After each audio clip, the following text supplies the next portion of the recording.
कृष्ण, तेरे सिवा कहाँ मिलता है? कोई समझने वाला जो भी मिलता है बस समझा कर ही चला जाता है। जीवन में क्या करना है यह रामायण सिखाती है।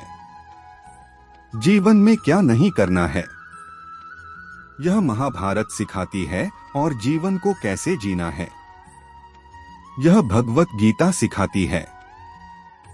वह सब कुछ करो जो तुम्हें करना है, लेकिन लालच से नहीं, अहंकार से नहीं, वासना से नहीं, ईर्ष्या से नहीं, बल्कि प्रेम, करुणा, नम्रता और भक्ति के साथ। जिस इंसान के चारों तरफ नकारात्मक लोग रहते हैं, उस इंसान का मंजिल से भटक जाना तय है। बुरे कर्म करने नहीं पड़ते हैं, ये तो हो जाते हैं, और अच्छे कर्म होते नहीं, करने पड़ते हैं। राधा ने श्री कृष्ण से पूछा, प्रेम का असली मतलब क्या होता है? श्री कृष्ण ने हंसकर कहा, जहां मतलब होता है वहां प्रेम ही कहाँ होता है। जीवन में कभी मौका मिले तो किसी के लिए सारथी बनना, स्वार्थी नहीं। असली खुशी की कुंजी यही है कि अपने मन से इच्छाओं के बोझ को हल्का कर दो, अपना दिल अपने काम पर लगाओ, इसके इनाम या परिणाम पर नहीं। अगर आप किसी को छोटा देख रहे हैं तो आप उसे या तो दूर से देख रहे हैं या अपने भीतर के अहंकार से। युद्ध हो या जीवन, सफलता केवल 3 शस्त्रों से प्राप्त होती है, धैर्य, धर्म और साहस। वह सब कुछ करो जो तुम्हें करना है, लेकिन लालच, अहंकार, वासना या ईर्ष्या से नहीं, बल्कि प्रेम, करुणा, नम्रता और भक्ति भाव से अपने अनिवार्य कर्तव्य का पालन करें, क्योंकि कर्म करना वास्तव में कर्म न करने से बेहतर होता है। कल की फिक्र मत करो। जिस ईश्वर ने आज तक संभाला है, तुम्हें वह आगे भी संभाल लेगा। श्री कृष्ण कहते हैं, कठिन समय में समझदार व्यक्ति रास्ते खोजते हैं और कायर व्यक्ति बहाने। श्री कृष्ण कहते हैं, अगर तुम्हें किसी ने दुख दिया है तो बुरा मत मानना, क्योंकि लोग उसी पेड़ पर पत्थर मारते हैं जिस पेड़ पर ज्यादा मीठे फल लगते हैं।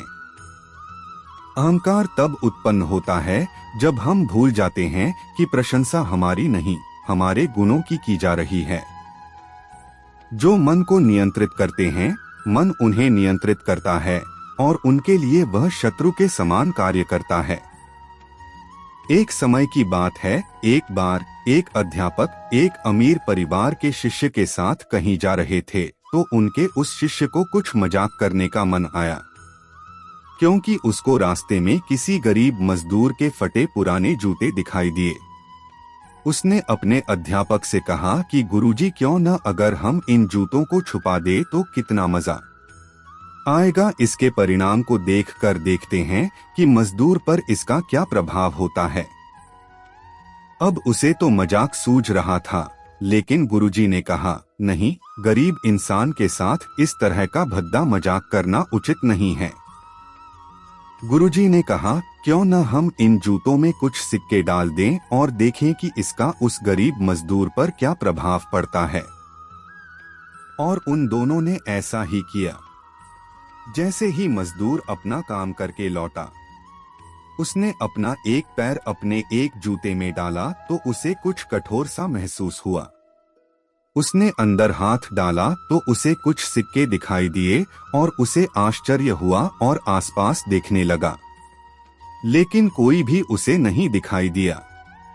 फिर उसने दूसरा पैर अपने जूते में डाला और इसमें भी उसे कुछ सिक्के दिखाई दिए।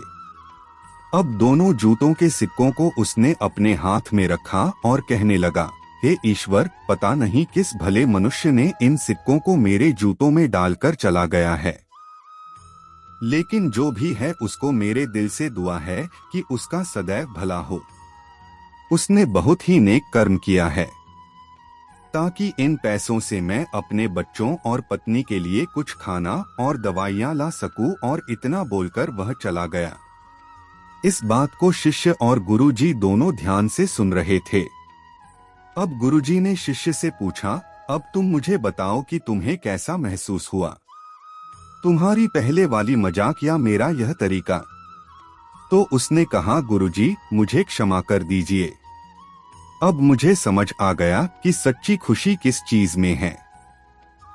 जब हम किसी का मजाक उड़ाते हैं तो उसमें कुछ पल के लिए हमें आनंद तो मिलता है, लेकिन इससे हमें बद्दुआ मिलती है।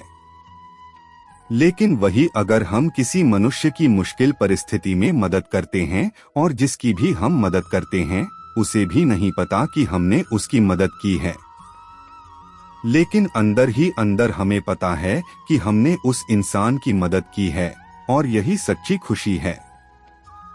जब हम दूसरों को खुशी देते हैं तो हमें भी सच्ची खुशी मिलती है। इसी तरह खुशियां बांटते रहिए, लोगों की मदद कीजिए और दान करते रहिए। आप जितने में सक्षम हो, जितना भी आपसे बन पड़े दान करें, लेकिन अवश्य करें। धर्म कर्म से होता है। कर्म के बिना धर्म की कोई परिभाषा नहीं होती है।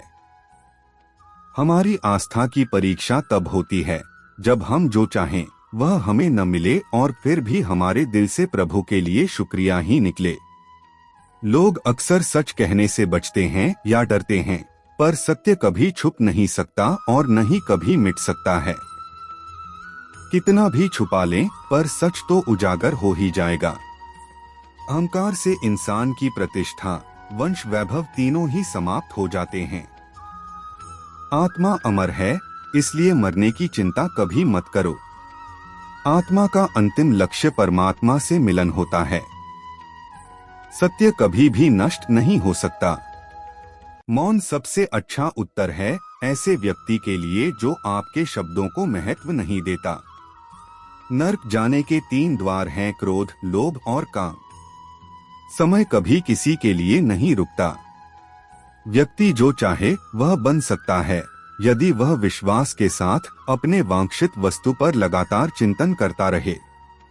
मन की हलचल, होश, सांस और भावनाओं के माध्यम से भगवान की शक्ति सदैव आपके साथ है।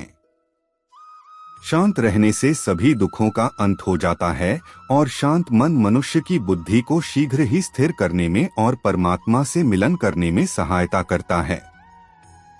जो बात सच पर आधारित होती है उसे कहने करने मानने से हमें कभी नहीं डरना चाहिए। प्रेम सदा ही माफी मांगना पसंद करता है और अहंकार सदा ही माफी सुनना पसंद करता है। धर्म केवल रास्ता दिखाता है, परंतु मंजिल तक तो हमें कर्म ही पहुंचाता है। जो मार्ग ईश्वर ने आपके लिए खोला है उसे कभी भी कोई बंद नहीं कर सकता। जीवन में आधे दुख इस वजह से आते हैं क्योंकि हमने उनसे आशाएं बना रखी हैं जिनसे हमें नहीं बनानी चाहिए थी। व्यक्ति का सुख दुख, मान अपमान, लाभ हानि का एहसास करना मन की शरारत है। आत्मा का इससे कोई लेना देना नहीं है। जब यह संसार ही स्थायी नहीं है तब इस संसार की कोई वस्तु कैसे स्थायी हो सकती है। यदि कोई भरोसा तोड़े तो उसका भी धन्यवाद करें, क्योंकि वह हमें सिखाता है कि भरोसा बहुत सोच समझकर करना चाहिए। श्री कृष्ण कहते हैं कि जो चाहो वह मिल जाए तो सफलता है, और जो मिला है उसे सच्चे दिल से चाहना प्रसन्नता है। संसार तुम्हें वैसा ही देखेगा जिस मानसिक दृष्टि से तुम संसार को देखोगे। बदला लेने के लिए मत सोचो, आराम से बैठो और प्रतीक्षा करो। जिन लोगों ने आपके साथ बुरा किया है अंत में उनके साथ भी बुरा ही होगा। ईर्ष्या और हद से अधिक इच्छाएं जीवन का सुकून छीन लेती है। कोई तुम्हें कुछ भी कहे तुम पलटकर जवाब मत देना, क्योंकि जब तुम जवाब दोगे उसमें आवाज तो होगी, पर जब मैं जवाब दूंगा उसमें आवाज नहीं होगी, और वह ऐसा जवाब होगा जिसे कोई भूल नहीं पाएगा। इस दुनिया में सभी को अपने ज्ञान पर अहंकार है, लेकिन किसी को भी अपने अहंकार का ज्ञान नहीं है।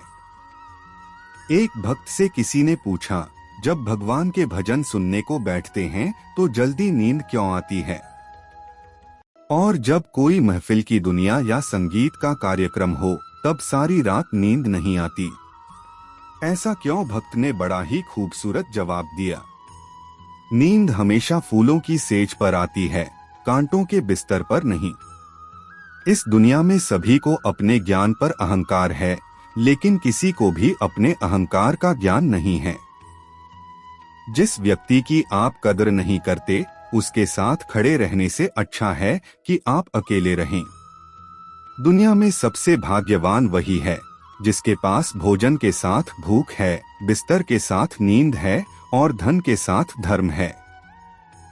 जिसके साथ बात करने से खुशी दोगुनी हो जाए और दुख आधा हो जाए, वह भी अपना है।